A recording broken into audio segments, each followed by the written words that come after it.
Fala pessoal, beleza? Eu sou Marcelo e sejam todos bem-vindos ao Anime Underground e a mais um review totalmente colorido e com várias animações de Os Quatro Cavaleiros do Apocalipse, a continuação de Nanatsu no Taizai. Mas antes da gente começar esse super review, eu quero agradecer o apoio de todos vocês, principalmente a galera que pode apoiar o canal através do nosso grupo de membros ou apoie-se. A ajuda de vocês é muito importante para que eu possa continuar com esse trabalho, e a forma de retribuir essa ajuda é com alguns benefícios, como assistir esse vídeo antecipadamente, fora muitos outros que você pode descobrir acessando Seja Membro ou apoie-se do canal. E para quem não pode apoiar dessa forma, apoie sempre deixando seu like e compartilhando esse vídeo com seus amigos. E se você ainda não é inscrito aqui no canal, se inscreve, não custa nada e eu te garanto que você não vai se arrepender. Agora sim, recado dado, bora pro vídeo.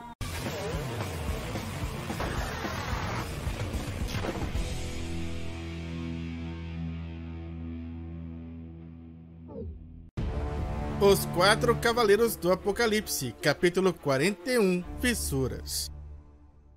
E começamos vendo Walter ao lado de Doucomonte observando Percival e os demais partindo. O pecado deseja que todos consigam chegar bem até Liones. Doucomonte diz algo para Walter, que responde afirmando que seus perseguidores estão bem próximos, mas que infelizmente ele não pode ir com eles, porque ele precisa ficar para proteger os demônios, pois esse é um trabalho vital. No entanto, Walter pede para Doucomonte não se preocupar, pois Percival, o garoto do qual ele se tornou amigo, é um cavaleiro do Apocalipse. E, segundo Walter, ele irá superar qualquer provação que aparecer em seu caminho. No entanto, o pecado faz uma ressalva, dizendo que Percival ainda é muito jovem, uma criança inexperiente de corpo e alma. E considerando o poder, número e intenção assassina dos seus perseguidores, só irá ficar mais difícil para ele daqui para frente. E se chegar a esse ponto, mas Walter não termina sua frase, e acredita que no fim está sendo apenas pessimista demais, que isso que ele imaginou não irá acontecer. Enquanto isso, vemos Percival e Sim correndo, mas o garoto estava tentando falar com a raposa que não parava de correr enquanto apressava todos, pedindo para que eles fossem mais rápidos, pois naquele ritmo logo seus perseguidores iriam alcançá-los. E ele ainda lembra que não era apenas um desta vez, e que eles estavam dispostos a matar brutalmente cada um deles. Mas Percival insiste dizendo para o Sim escutá-lo, e quando ele finalmente dá atenção ao garoto é que ele percebe que todos os outros estavam muito para trás. E Sim então solta o verbo, mandando aquele bando de imbecis passarem a marcha e andar logo, pois ele já avisou que os inimigos estão na cola deles. Entretanto, Donnie questiona se não seria melhor se eles estivessem ficado no vilarejo, por enquanto sob a proteção do Walter. Mas Sim, bem exaltado, grita dizendo que se ele continuar pensando assim, eles nunca irão chegar a Liones. Fora que isso irá acabar envolvendo os aldeões novamente. Mas, na verdade, o Donnie estava mesmo preocupado com a Annie. A garota parecia não ter condições de seguir em frente naquele momento. Agarrada ao cajado de Ard, ela não parava de chorar. Nassins até tentava consolar a garota, mas a sua situação parecia só piorar. Annie desaba de joelhos no chão. E com os olhos cheios de lágrimas, ela questiona por que Ard lhe protegeu. E enquanto silenciosamente o Sim se aproximava, Percival pergunta a Annie se ela trouxe aquele cajado para se lembrar do Ard. Porém, naquele instante, a pequena raposa ergue sua pata e, sem hesitar, destrói o cajado.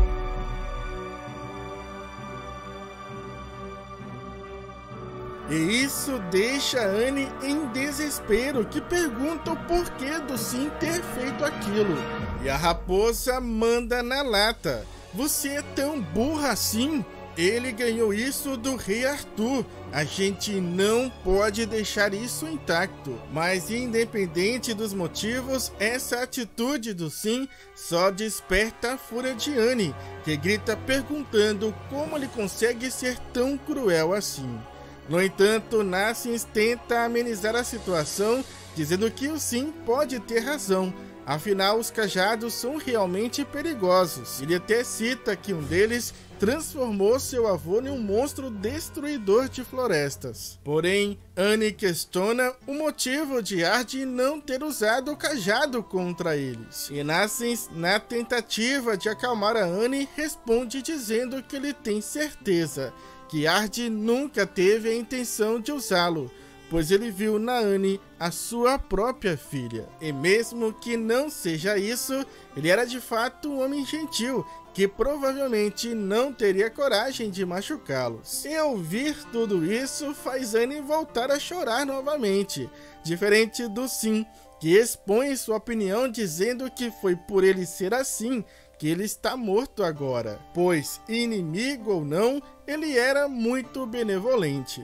E para surpresa de todos, o Sim ainda diz que se ele fosse o Ard, ele teria usado o cajado do caos para fundir os Cernunos com um dos demônios selados para destruir todo o vilarejo. E após dizer isso, o Sim simplesmente dá as costas para todos e continua caminhando normalmente como se nada tivesse acontecido. No entanto, Annie estava ainda mais brava após ele dizer tudo aquilo sobre o Ard, e a garota corre na sua direção, lhe perguntando como ele consegue dizer esse tipo de coisa.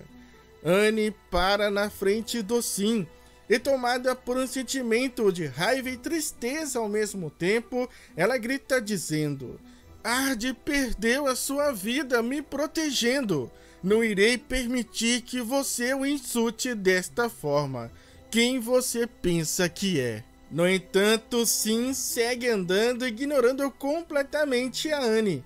E a raposa ainda diz para a garota parar de ser tão emotiva assim, pois como companheiro deles, ele só está tentando alertá-los. Mas ao ouvir a palavra companheiro saindo da boca do Sim, Annie se vira dizendo: companheiro, fala sério, você não entende como os corações das pessoas funcionam. Neste momento, Percival tenta conter a garota, mas Annie continua esbravejando. Acho que não, né?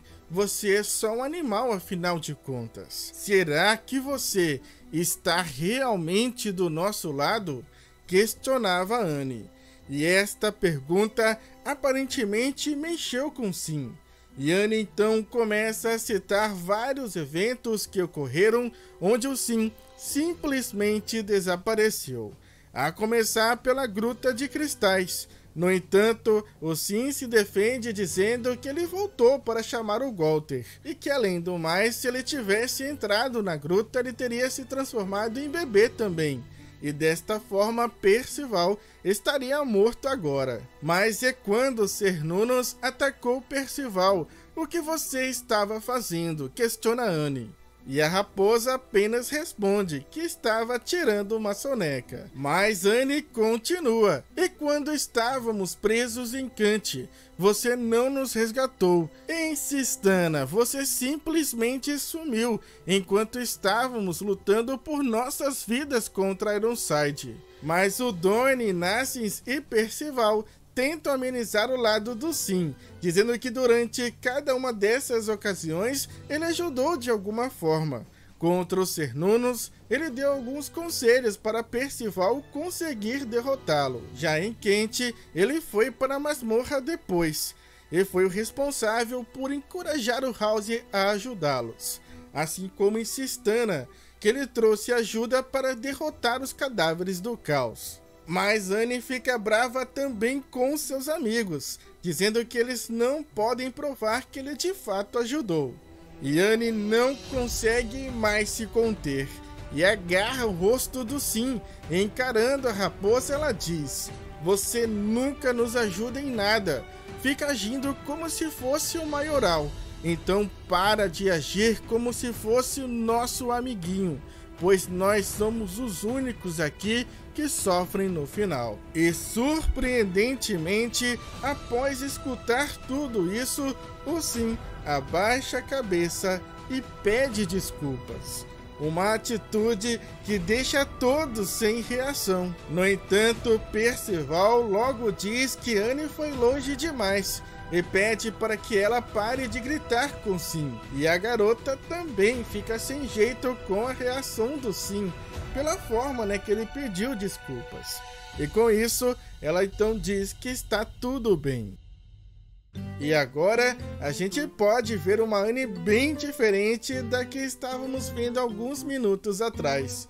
Bem animada, a garota vibra chamando por todos, dizendo que estava na hora de partir para Liones e de derrotar os caras maus. E o Percival até chega a comentar com Donnie, dizendo que Annie está bem melhor agora. E surpreso, o rapaz diz para Sim que nunca imaginou que ele fosse abaixar a cabeça para ela.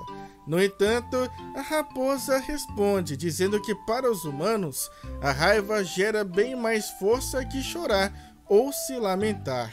E com isso, o Donnie e Narcis entendem que o Sim a irritou de propósito, provando com isso que ele estava a um passo à frente deles. E assim eles seguem, agora sem choro e discussões. E o Percival, que estava um pouco mais atrás com o Sim, comenta com a raposa que ele adora essa coisa dele ser tão maduro. E o Sim chega até a dizer, ao contrário de você, E o Percival chega até mesmo a compará-lo com seu avô. E curioso, o garoto queria saber, afinal, quantos anos o Sim tem? 30? Ou talvez 50, chutava o Percival. Porém, o Sim responde ter 3.000 anos. E o Percival, claro, não acredita, até que o Sim em seguida diz que estava apenas brincando. Porém, o Sim logo também faz uma pergunta a Percival. Eu não ser de ajuda para ninguém faz com que eu não seja parte do grupo? E o Percival faz uma cara de bobo ao ouvir do Sim esse tipo de pergunta. Mas imediatamente Percival responde: só por ter você por perto já me deixa feliz, Sim. E aquela resposta deixa a raposa sem reação. O pessoal chama por Percival, que sai correndo para saber o que aconteceu. Mas ele não se esquece do Sim e chama a raposa pedindo para ir com ele ver também. E o Sim, diante de uma resposta e reação da qual ele provavelmente não esperava, sorri. E lá na frente, Percival quer saber se eles já conseguem ver Liones dali. E o garoto se assusta quando consegue ver também uma estranha e imensa floresta diante deles. Narcis aponta, dizendo que as árvores estão crescendo umas sobre as outras, como se elas estivessem ignorando totalmente a lógica. E não demora muito, para Percival reconhecer que esta floresta era a mesma das lendas que seu avô lhe contava. A floresta emaranhada, aquela que se você entrar, você nunca mais conseguirá sair caso se perca. No entanto, Sim fica feliz por saber, pois segundo ele, era exatamente disso que eles precisavam, pois eles poderiam usar aquela floresta a favor deles, atraindo seus perseguidores para dentro dela. Entretanto, Annie corta o Sim dizendo que eles não irão seguir mais as suas ordens, e ela irá formular o plano que eles irão seguir. E desta forma, a garota então diz: nós vamos atrair e despistar nossos perseguidores aqui. Mas Percival comenta que o Sim havia acabado de dizer a mesma coisa. E a raposa releva dizendo: você que manda, chefe, como iremos fazer? Mas a garota diz que eles irão inventar alguma coisa e pede para Sim pensar em algo. E sorrindo, a raposa diz: mas não é você que não ia mais seguir as minhas ordens? e a ideia do Percival era despistá-los com lanches, ideia que, claro, foi descartada logo de cara. E assim eles seguem, mesmo com lágrimas, sentimentos à flor da pele e algumas mentiras, eles se mantinham unidos, pois somente juntos eles iriam conseguir superar o próximo desafio. Continua no próximo capítulo, intitulado Talismã das Trevas.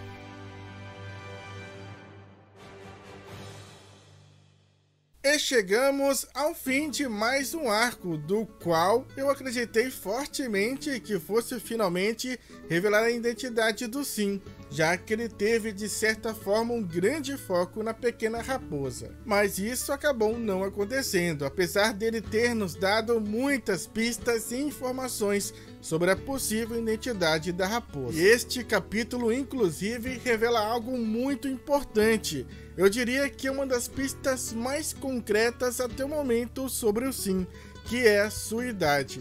3.000 anos. Pois é, né? Apesar dele ter dito isso e depois logo dizer que estava apenas brincando, esse certamente é aquele clássico momento onde você diz, entre aspas, estou brincando, logo depois de dizer algo que provavelmente não deveria ter dito.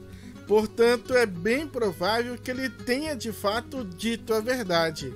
Afinal, o Sim estava no momento de sinceridade, onde ele demonstrava querer se abrir, contar a verdade, principalmente para o Percival, mas por algum motivo ele não pode. E com isso, a possibilidade que até então a mais coerente, a mais forte, que é dele ser provavelmente o Lancelot, acaba aos poucos se afastando.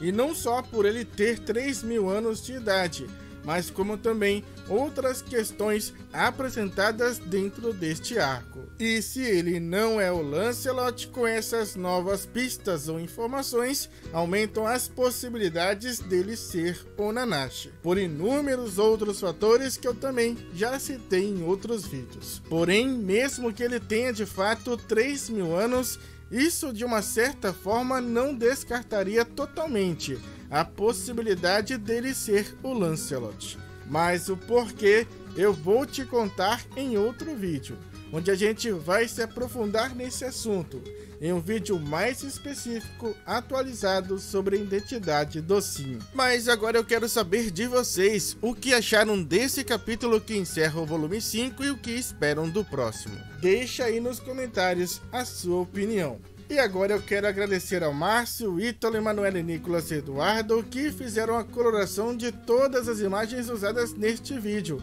E caso vocês queiram ver outros trabalhos sensacionais desses artistas, o Instagram deles vai estar aí na tela para vocês. E ao Igor, que fez essas lindas animações e que também tem um canal sensacional, onde ele publica várias outras animações. Muito obrigado, eu agradeço também a cada um de vocês. Espero, claro, vê-los no próximo vídeo. Falou, fui, é nóis!